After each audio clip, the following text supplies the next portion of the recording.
So my social justice speech is on occupational safety, workplace safety. Believe it or not, in some ways it is a social justice. Us as employees deserve to attend a place for earnings, but a safe place, a safe environment. Today I'll be talking about certain occupational hazards and who's responsible and how we can be involved to help. I come from a supervisor background in a manufacturing facility that was more or less responsible for maintaining a safe work environment and getting others involved to report incidences or near misses, things like that. According to Sherry and fellow researchers in Journal of Occupation and Environmental Medicine, work safety and health are essential parts overall of an overall worker's well-being. Occupational safety. Okay, here's my thing behind it.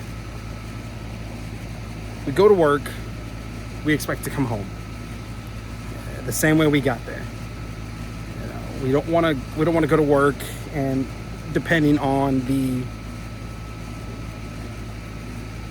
environment that we're working in. We don't want to go in there and lose a finger, tweak an ankle, lose an eye. There's a lot of different scenarios that could potentially happen in certain work environments where we shouldn't have to be subject or exposed to that kind of issue.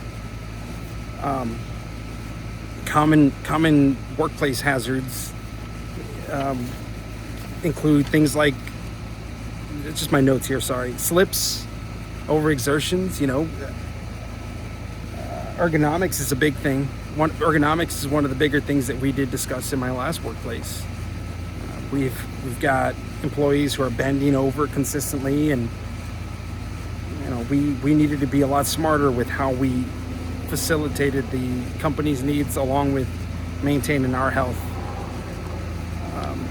reducing injuries, slips and falls. Those are a big one. It's like 24% of all workplace injuries, I believe, are like slips and falls.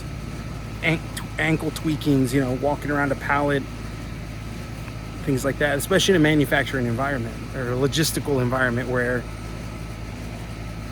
they're delivering goods like Amazon, Walmart,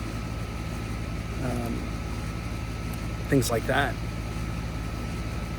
Robert Lewis and health physics discussed OSHA standards designed to protect workers from certain things like this, and we ourselves have to be mindful. I always used to tell my guys, we cannot rely on someone else. We have to rely on ourselves.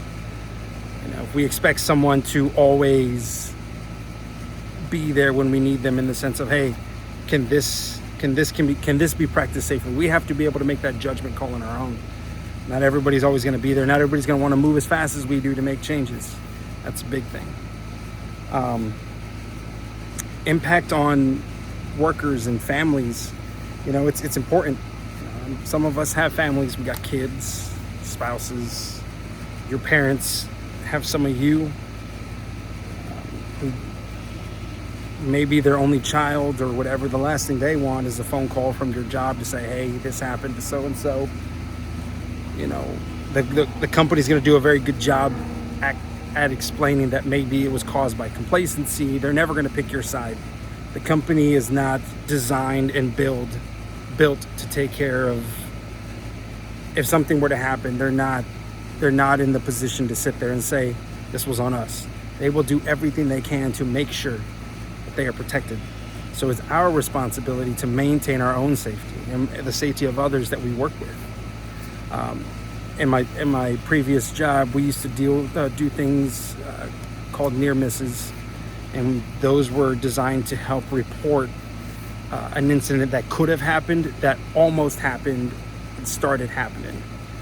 For example, if I had seen someone cutting corners, which is probably, for lack of a better phrase, really, if there's a pallet on the floor and they chose to walk over it instead of pick it up and move it, that's considered near miss. All it would have taken was a weird slip of the plant foot, and that pallet could have been the cause of an injury. Now, a lot of it is based on the employee that could have done it, or that was in the action of doing so, but we can't see it as that. We have to see it as, okay, how can we prevent that?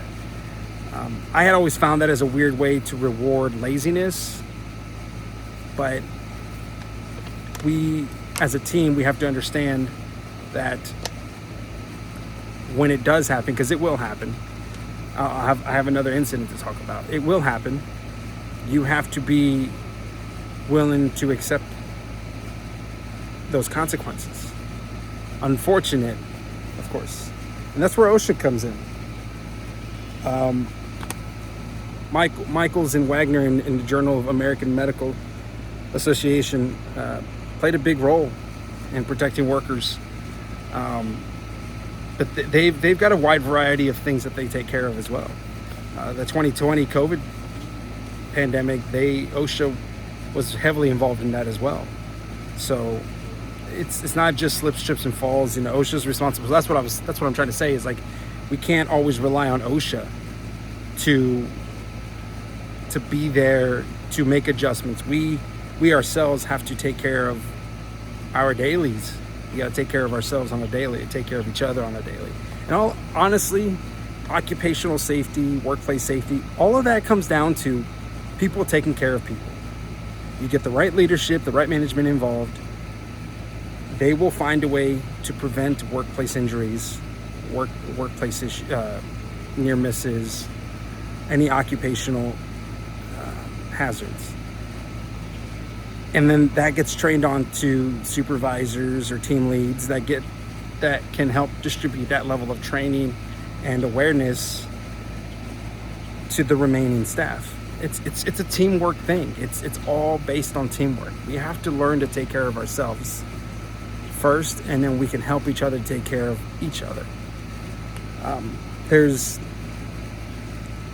OSHA's always going to continue to evaluate and improve the workplace occupational safeties in every state. But again, they're there to implement certain, what's the word I want to use? They're there to implement certain regulations to protect the company. With that being said, what they do issue out for practices, it does help protect us as well.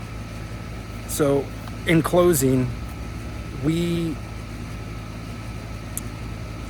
have to be very good at protecting each other. That's the best thing I can do. That's one of the messages I used to give my guys, my previous work as a supervisor, is when we go out and we hit that floor, or whatever occupation you're in, when you go out there, if you got my back, I've got yours. That was our motto. We take care of each other. And it worked. I never had any incidences, thankfully, in my workplace. But there was an incident on a different shift with a different team. A guy was going in with a pallet jack, and he was lifting up totes that were like 30 feet high. That's warehouse standard to maintain that level of height. And he pulled too hard. Well, this was an automated pallet jack, or not automated, but it's manually driven, but it was powered. It was a powered pallet jack. A little bit of torque when you stop and go. Well, he stopped coming back, and them totes came down. That tower of totes nearly crushed him. Now, each tote is weighs about, I would say, every bit of 60, 70 pounds. And if you're stacking them 30 feet high, there's at least 15, 20 of them up there. And he was an older gentleman. He missed it by about 2-3 feet. It was close. But, that's where you rely on your guy. Hey, can I get the forklift certified guy to come over and bring some of those down instead of having to do it yourself, especially when you have another job to do. You know, this specific task could have been handled by a forklift driver. This gentleman did not have to go and do it himself.